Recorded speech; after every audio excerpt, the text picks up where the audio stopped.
La loi mystérieuse de la conduite intérieure par le docteur Joseph Murphy. À qui n'arrive-t-il pas d'être parfois consterné, désemparé, plein d'anxiété?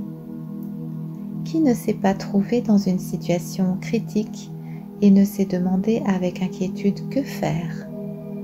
Quand cela vous arrive, souvenez-vous de la voix intérieure qui vous guide dans la vie et vous révèle comment vous comporter et agir justement.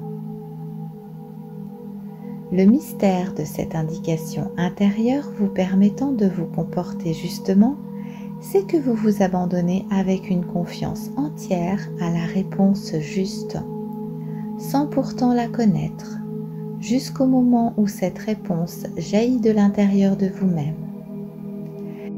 La sagesse infinie sommeillant dans les profondeurs de votre subconscient connaît tous vos problèmes, toutes vos questions et toutes les réponses. Vous percevez cette réponse sous la forme d'un sentiment intérieur, d'un pressentiment revêtant la force d'une certitude. Une force intérieure vous pousse à dire le mot qu'il faut, quand il faut, et à prendre la décision juste.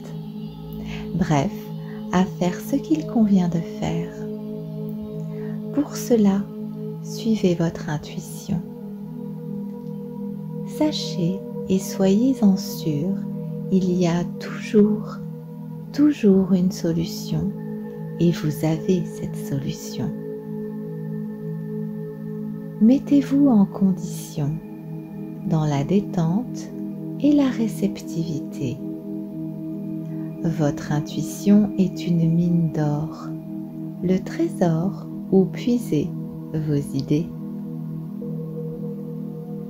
Faites vôtre intellectuellement et affectivement la certitude que vous recevez la réponse adéquate et cette réponse vous sera donnée.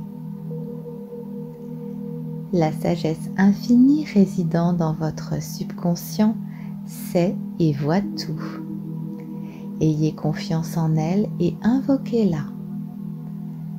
Elle, seule, connaît la réponse à vos questions et cette réponse vous sera donnée. Suivez votre voix intérieure, celle de votre intuition. Très souvent, elle fait irruption spontanément dans votre conscience claire, à l'improviste, comme un éclair. Dites-vous à chaque instant ceci: il y a toujours une solution. Partez de ce principe et détendez-vous entièrement. Si vous priez ensuite dans cet état de décontraction physique, intellectuelle et émotionnelle, vous bénéficierez vous-même de miracles. Si convaincu qu'une réponse viendra, vous demandez un conseil à votre voix intérieure, vous recevrez une réponse. Votre subconscient indique des solutions que vous ne connaissez pas.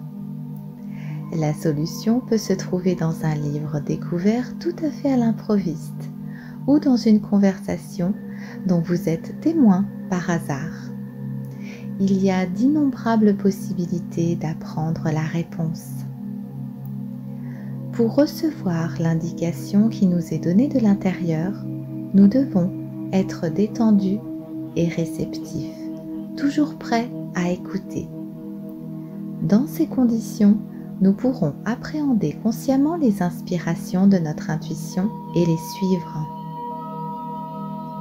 Pour vous détendre, pratiquez le yoga, la méditation, le coaching. Écoutez une musique, un son qui vous fait du bien. Allongez-vous ou asseyez-vous dans la position la plus confortable pour vous. La sagesse et le savoir de votre subconscient franchissent le seuil de la conscience et pénètrent dans votre conscience claire, si votre conscience est libre de toute tension et se trouve dans l'état d'équilibre de la paix intérieure. Détente, tel est le mot-clé. Quand, enfin détendu, vous glissez lentement dans le sommeil, il faut vous répéter sans cesse comme une berceuse le mot « réponse » jusqu'à ce que vous vous endormiez avec ce mot sur les lèvres. Vous recevrez la réponse qui convient. Quoi que vous écriviez, écrivez toujours en faisant confiance à votre subconscient qui vous indique sujet et détail tout en vous guidant. Vous serez étonné des résultats et vous vous en féliciterez.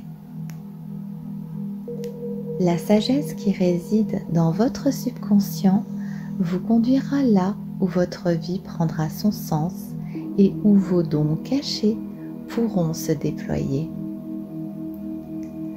Vous pouvez aussi prier. La prière nous conditionne aussi pour recevoir des réponses. Faites confiance à la prière.